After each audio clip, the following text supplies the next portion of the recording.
Alrighty guys, how you doing? Welcome to New Jersey HorrorCon. We have a pretty incredible panel for you today, the New Jersey HorrorCon Villains panel. So let's not waste any time, let's get these legends out on stage. We have Tony Moran, Bob Elmore, and Zack Ward. Make some noise. You guys have made some of the most unforgettable villains come to life on the screen. What villains haunted you guys growing up? Phantom of the Paradise. You guys remember that movie? Oh yeah. That was freaky. Yeah. Oh my God, Yeah, that fucking movie was scared the freaky. shit out of me. Yeah. My older brother is 8 years older than me, and he had me watching. Yeah, we'll get in there. Private panel. He had me watching Deer Hunter when I was like 6. Oh man. That'll fuck you up. Yeah. I cried.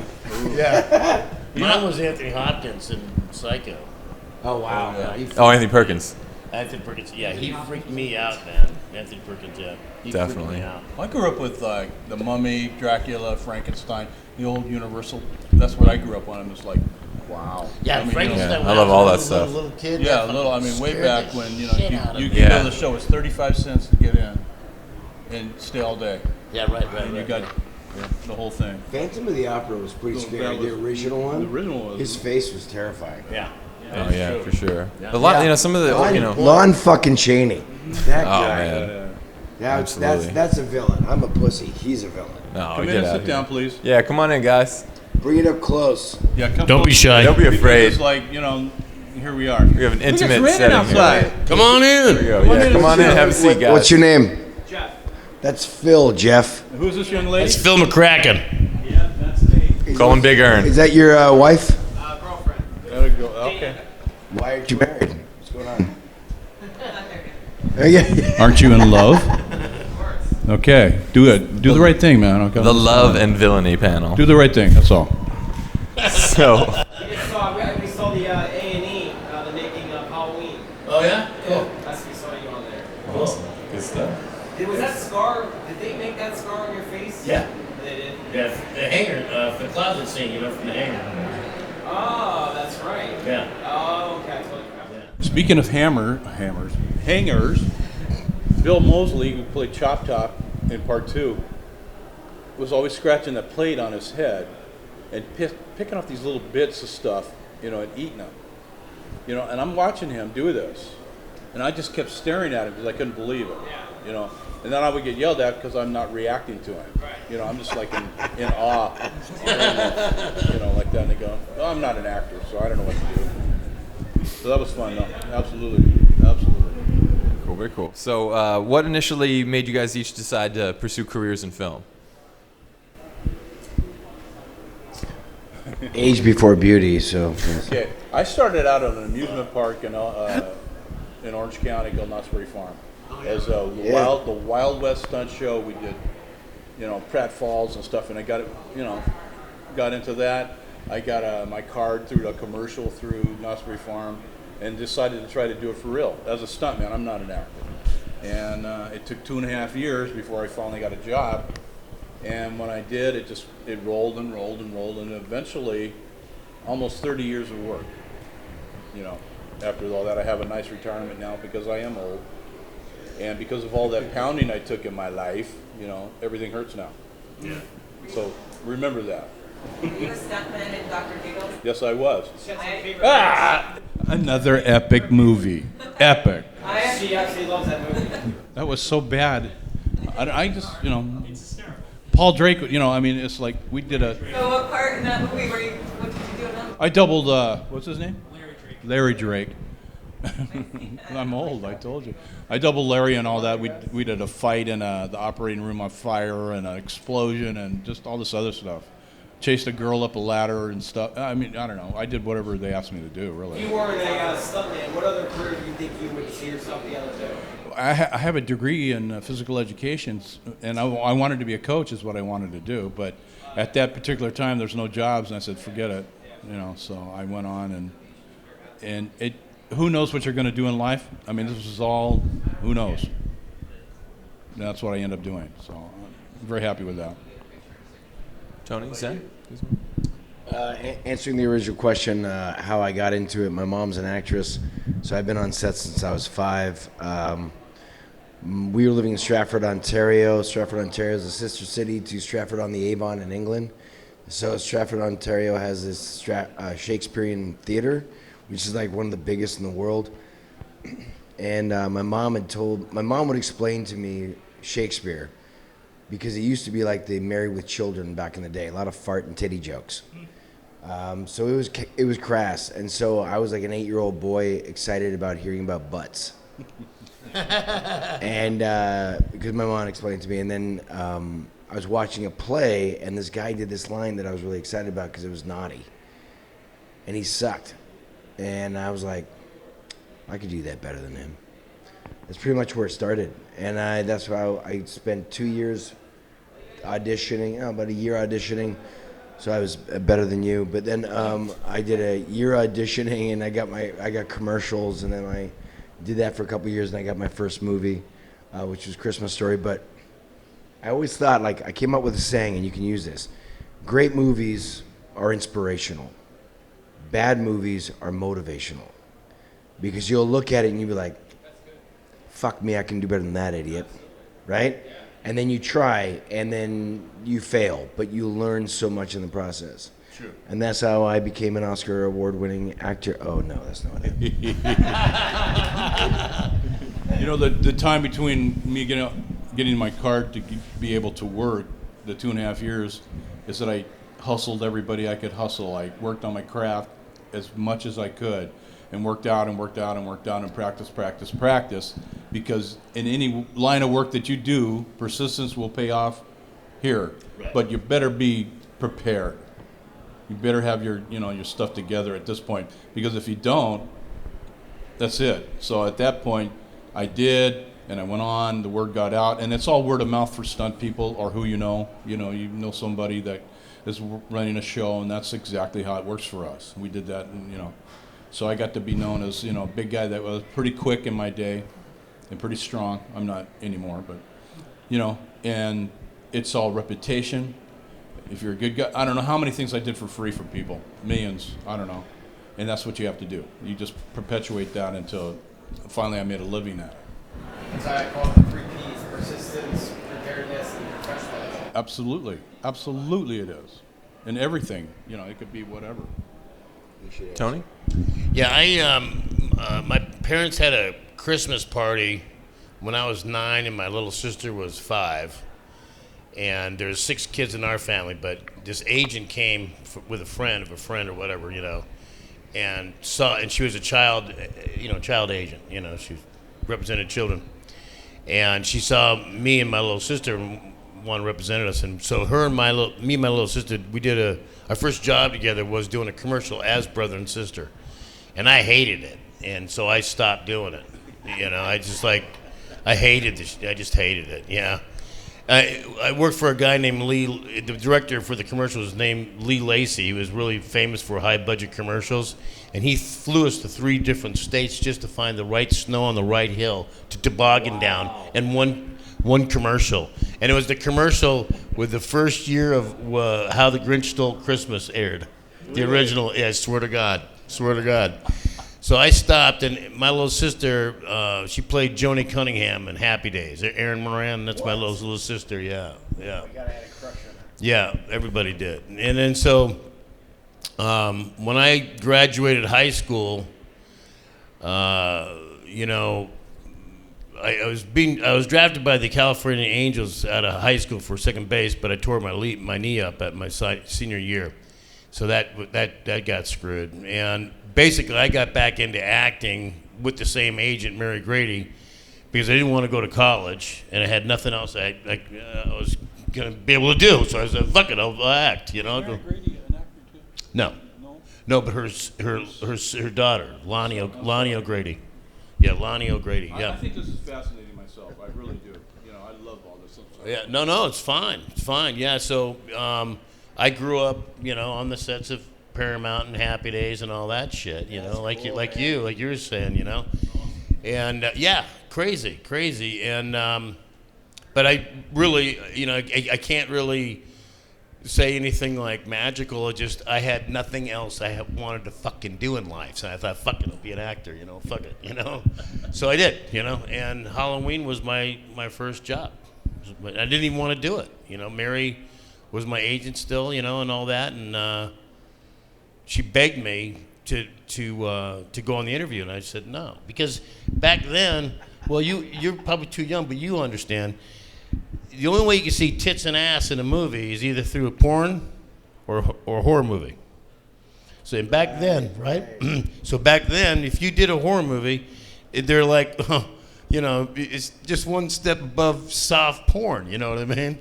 So the agents and the directors and producers were like, "Oh, you did that movie? Oh no, we don't want anything to do with you." So my little sister even didn't know I did the movie until 2006.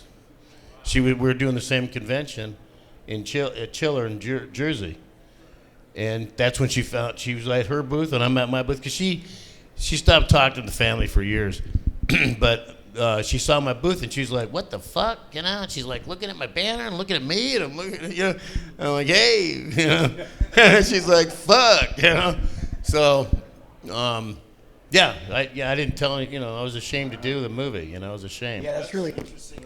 Yeah. That it used to have that stigma attached right, to it. Dude, right? Because it was that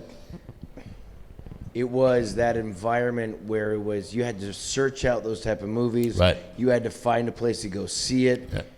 Yeah. It wasn't the same place where they showed Mary Poppins and the big features. That's right. And it was the same place where we looked for like Mad Max or the Kung Fu movies. You have to go to that shitty theater in that part of town, and it only played in one place.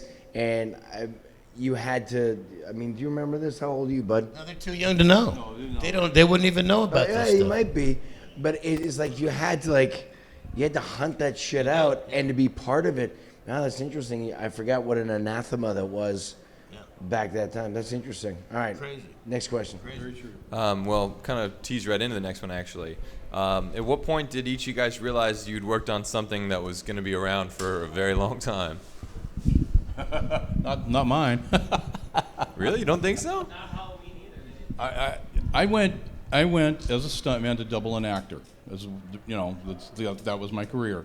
And we go back and we're doing this, and it's like, oh, this is the stupidest thing I ever. But I'm making money, sending money to mama. She's happy, blah, blah, blah. And then the guy couldn't do anything. He couldn't lift a chainsaw. He couldn't walk, didn't want to.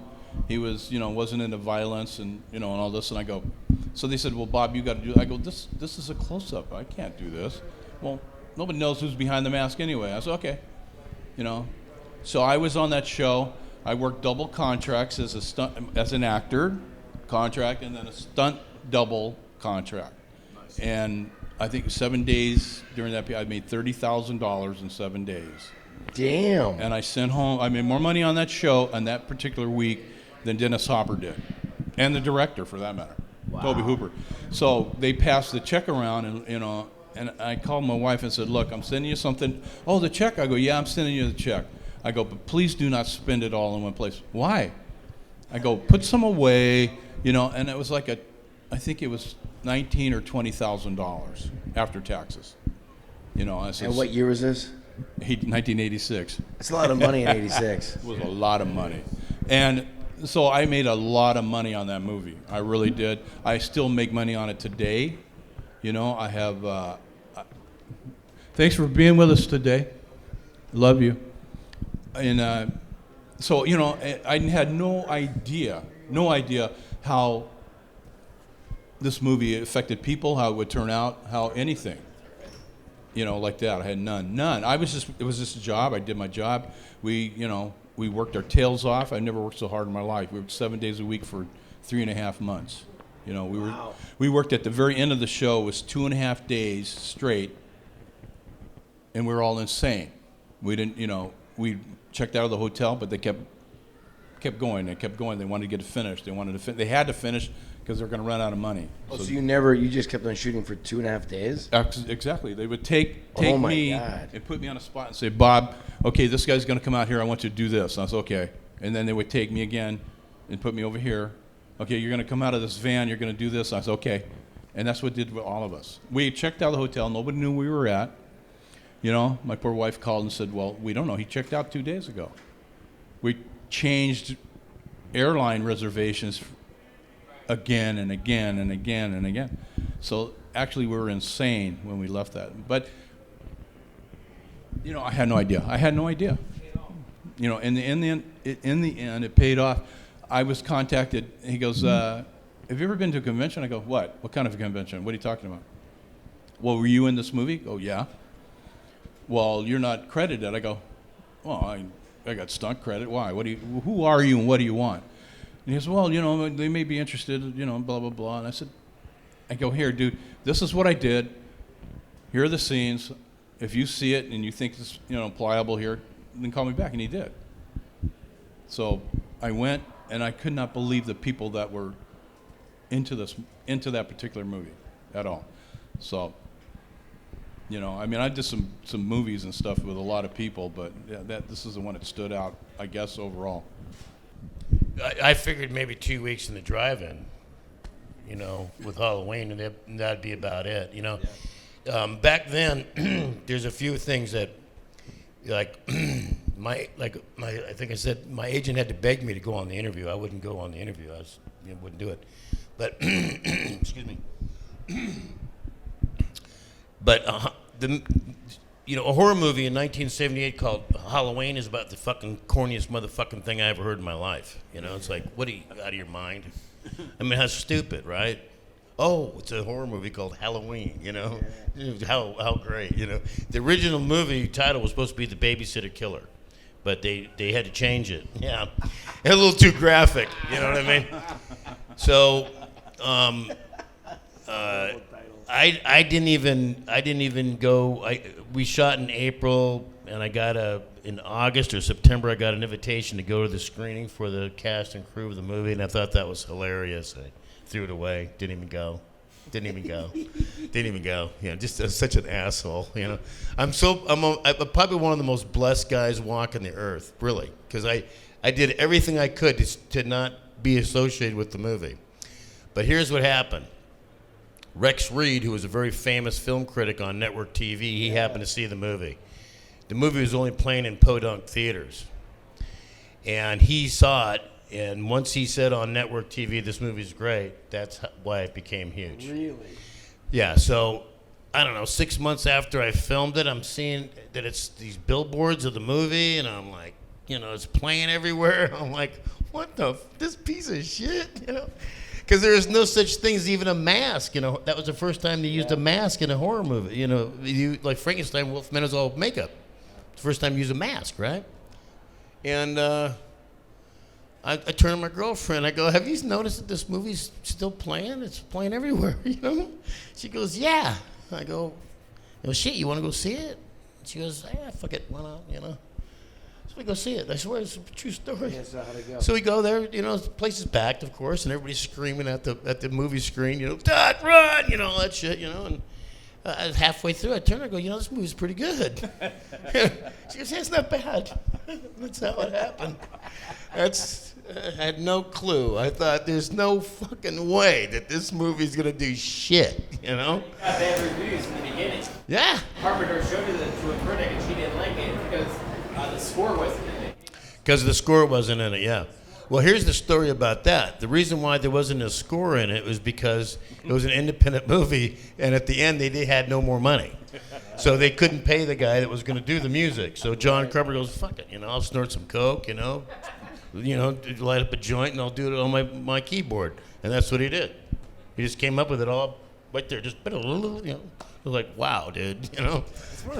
One of the things I've always loved about Halloween, though, it's like a $300,000 budget, and it all went, yeah. $350. It all went on the screen. You know what I mean? Yeah. Like those Steadicam shots, you know, stories of people running around moving lights so they could get. You know, they have 3 lights, and they have to light a whole house. The Steadicam shots. So you go out of the one room, people run with the lights and move to the stairs, and like that stuff. The fake leaves in the street, you know. Oh yeah. That were painted brown to make it look like it was autumn, you know.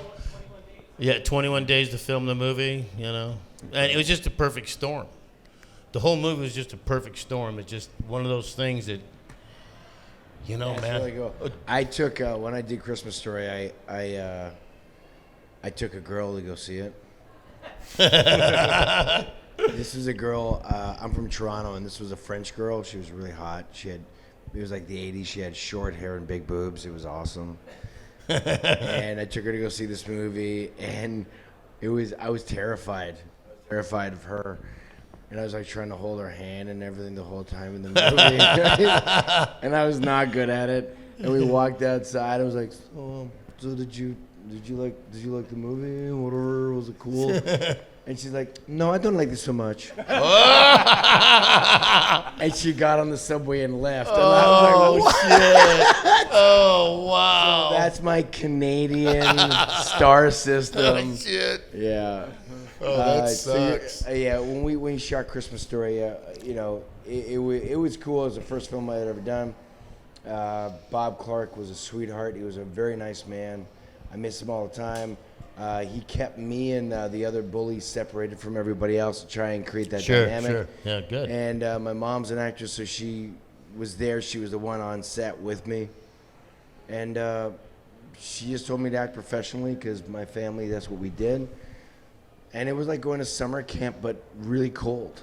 Yeah, you know, right. And it was one of those things where when I was 17 years old, I was working in a deli.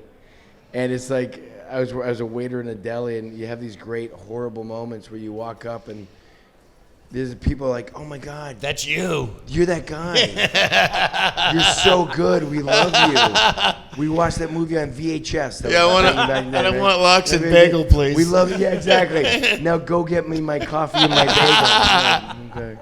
Yeah, you're there. So I felt like a big deal for half a second. Yeah. Do you want some more cream cheese? Yeah. Oh, man, that's great.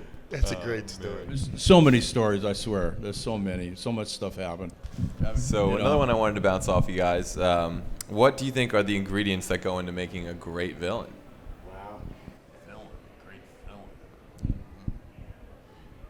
Sometimes they click and sometimes they don't. I have no idea. I think their history of just of how they grew up and all that. It's got to be an interesting backstory about what they how they grew up and all that stuff. I think. I did a movie. I doubled John Candy in a movie called Uncle Buck, and it was John Hughes who had the formula for the '80s thing all over and he did, and he created some very iconic movies, and he was such a nice guy. I mean, he was just really nice, But John Candy was one of the best. He absolutely was, He didn't do anything. He didn't want to do anything. But that's made for me, I think, because I don't remember anything anymore. I think I did 6 or 7 films for John where I doubled him on, Uncle Buck, Spaceballs, Only the Lonely, Nothing But Trouble. I didn't do that. That was before me, but after that. And those were runs that, again, I was away from home so much because we were on location.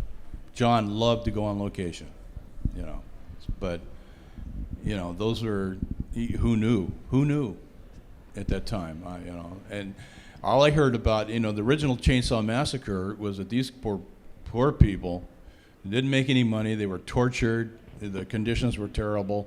It was a no budget movie. I don't think it had a budget.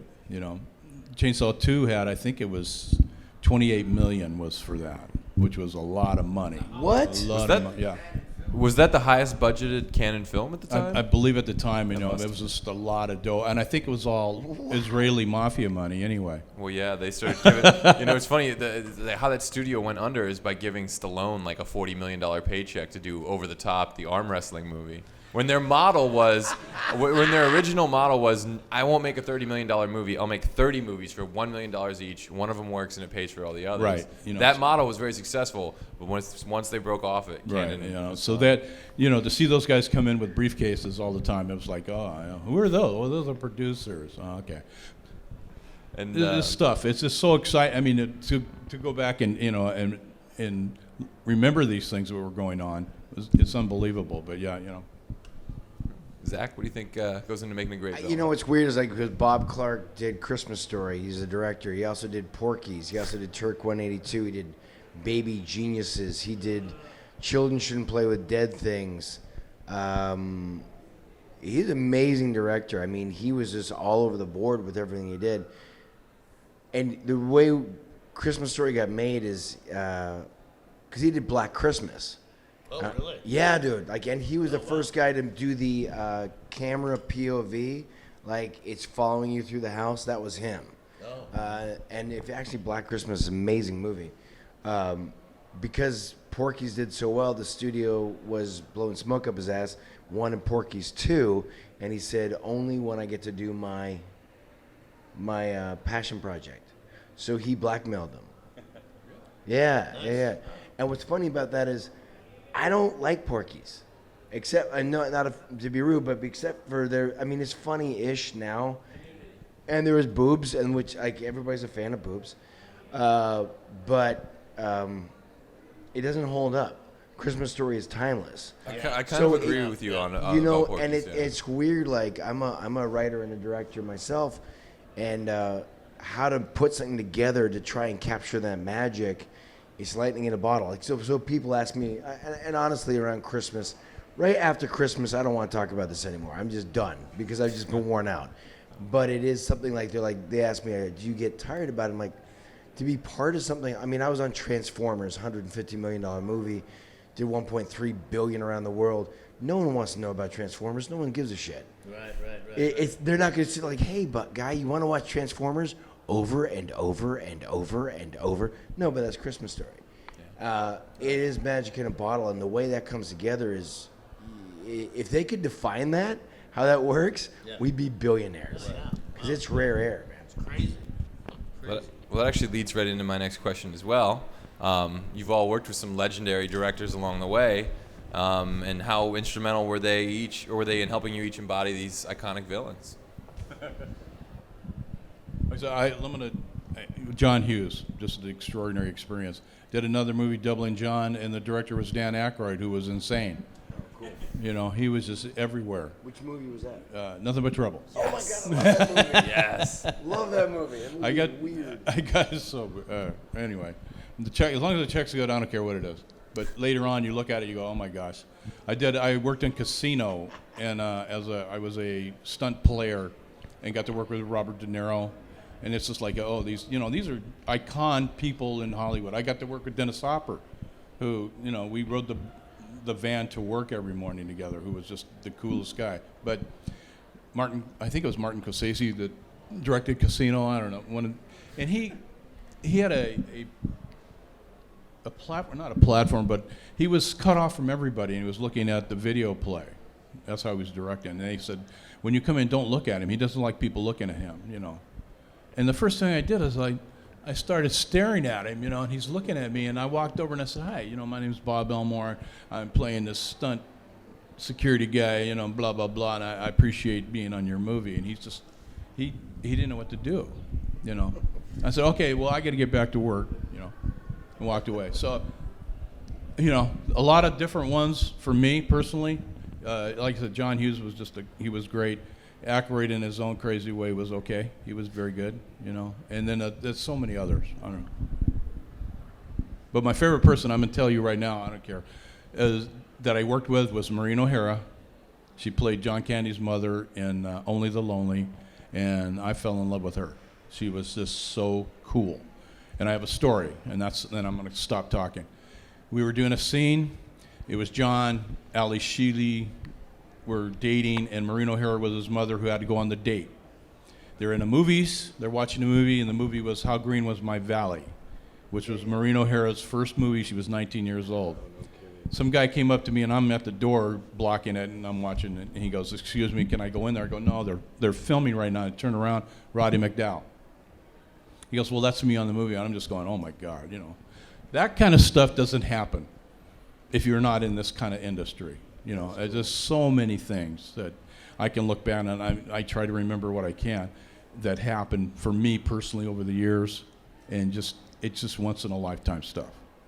That's it. I quit. I did a movie with Roddy McDowall for Roger Corman, and Stella Stevens was in it. It's a piece of shit. He was fantastic. What was the movie? It's called Star Hunter. I'm horrible in it. I'm atrocious. I play a stoner. Dude, I'm retarded in this thing. What? No, I'm just drunk. It's different. Me too. No, but seriously, Roddy McDowell, it was great. It was like 1990. That's just unbelievable stuff that it doesn't happen. 1995. If you get a chance, the movie is atrocious. Star Hunter, I love atrocious movies. Oh my God, it's so bad. Oh, it's one man. of those monsters, it's one of those monsters in the movie that has a mask that doesn't move. So the whole time they look like they're getting their teeth done at a dentist.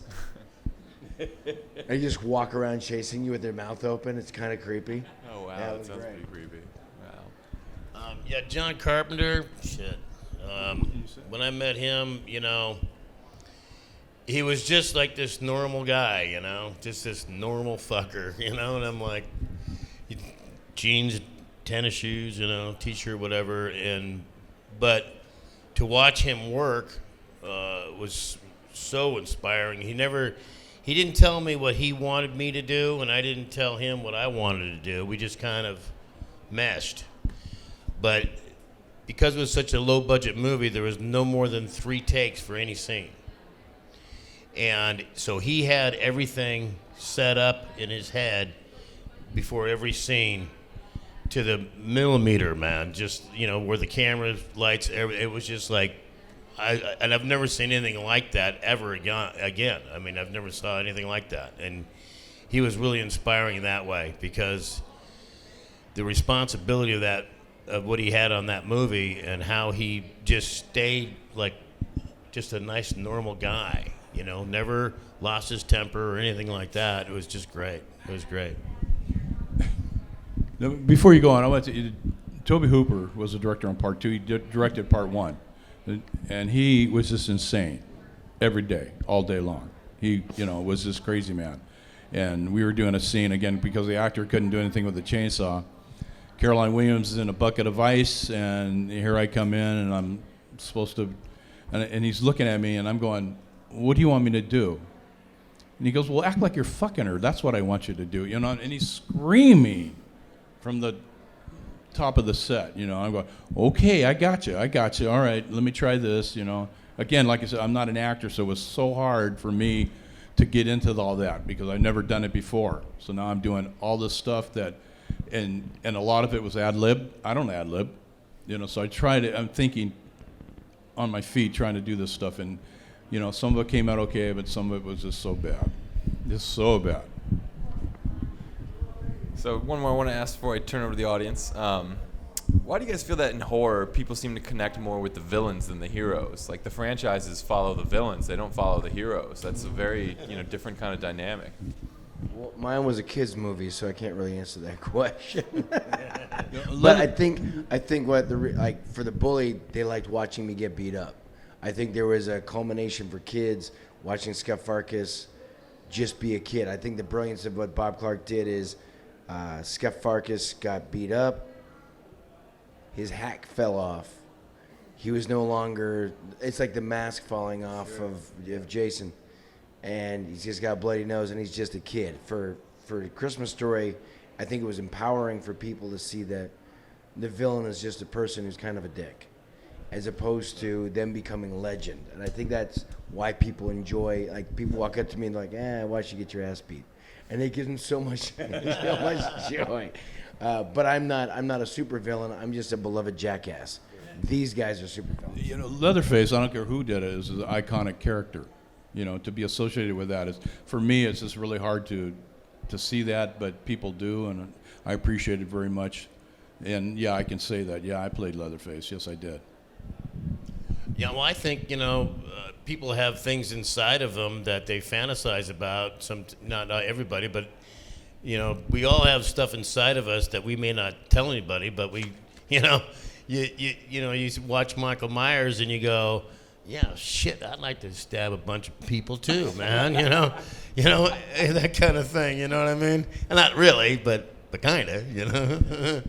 And so that's what I think. I think it's like it's so much over the top where you can never really go to, but you sure would like to. That's what I think. Guys, anyone got any questions out there? You in the front. So you guys have been in the big 4 horror series. You've been in Freddy vs. Jason, which is both Nightmare on Elm Street and Friday the 13th. Leatherface, Michael Myers. So how do you feel how the villains started and where they eventually ended off? Like how Jason was just a boy who drowned in a lake, and then 8 sequels later, he's a cyborg in space, or how Leatherface was this big brute, and then he just becomes this whiny transvestite by part 4, or how Michael was this mysterious figure, and he just became like this pawn for a cult. How do you guys feel about that? It's great. I love the development of the character. I mean, it keeps on, it keeps on building on the story of what happened before, and I think any film or any TV show has to do that. I think nowadays, like when we were younger, TV shows were kind of weak sauce and movies were the big deal.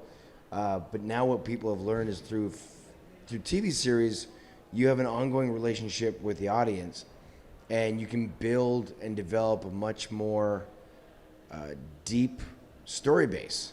So you have more nuance and character aspects that you get into, and the fact that they do that over the series, I love that. I think that's part of why those characters have lasted so long, is the relationship keeps on growing as opposed to it being a one-dimensional. It finishes and then you never move forward.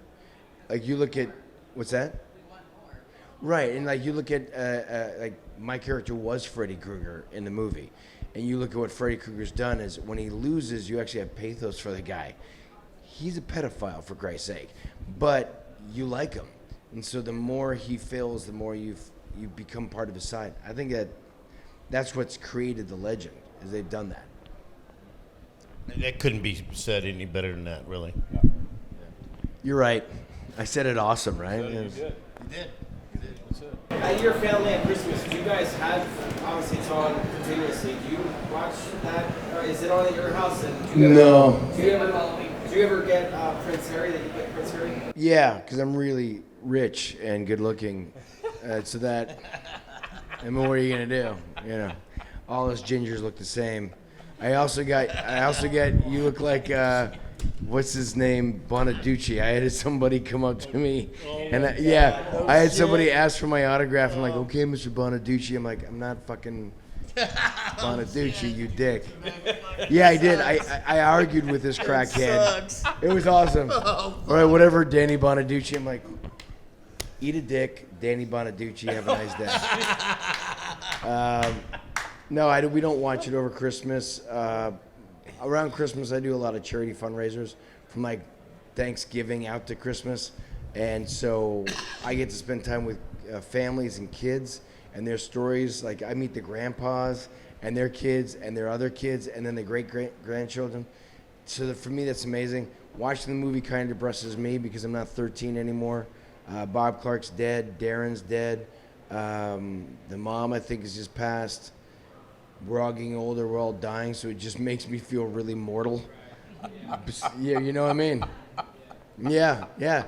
How would you like to spend your Christmas crying? I don't want to, but that's... So you get this your own Christmas story, the family. Yeah, I watch people come up, like I've had 3-year-old kids walk up and like, your name's Zack Ward, you play Scafarkus. I watch the movie all the time and that's heart-touching. It's just fantastic. So I feel blessed by that, but it also just makes me feel old. Well, I didn't let my kids watch it till they were way out of high school and stuff, my movie, because it was so bad. It was so bad. I mean, it's just it's so bad. Me personally, it was so stupid that I didn't, but I made a lot of money, so thank you. Very cool. We're almost out of time, but before we wrap it up, I do want to give you guys a chance to plug anything you guys got coming on the pipeline, any upcoming projects, appearances, place for fans to follow you online. Yeah, I'm retired. Thank you very much. All right. If I talk about my social media in front of 6 people, I'm a dick. Right, exactly. Well, this will make a huge difference. I was thinking the same thing. Follow me on Twitter at TotalZackWard.com. You know what? No offense for being so few. Remember but Facebook? We this has been a blast for me. I love hearing stories people, at least. that I've never heard before. I mean, these guys are great actors, and no matter what they say, that's very fascinating to me personally. So, I have a blast. Well, thanks, buddy. Well, thank you. Very cool. Thank you, Raj. Thank you, guys. Thank you so much, guys. Make some noise.